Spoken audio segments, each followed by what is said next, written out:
వీళ్ళని మనం ఏమి చేయలేమారా? We are just barking dogs. లేదురా, వీళ్ళందరినీ చీల్చి చెండాడే ఒక హంటింగ్ డాగ్ రావాలి. ఒక తప్పు చేస్తే దాని నుంచి తప్పించుకోలేమన్న భయం రావాలి. అలాంటి ఒక క్రూసైడర్ రావాలి. అలా ఎవరుంటారా? ఉండేవారు కేసీఆర్. ఆయన లాంటి ఒకరు రావాలి.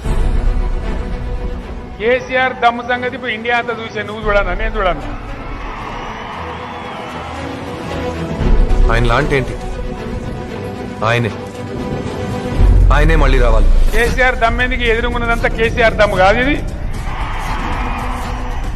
ఈ దమ్ము గిట్ట గట్టిగా బయలుదేరితే దుమ్ము లేవ్వది. లేవ్వాలి నవంబర్ 19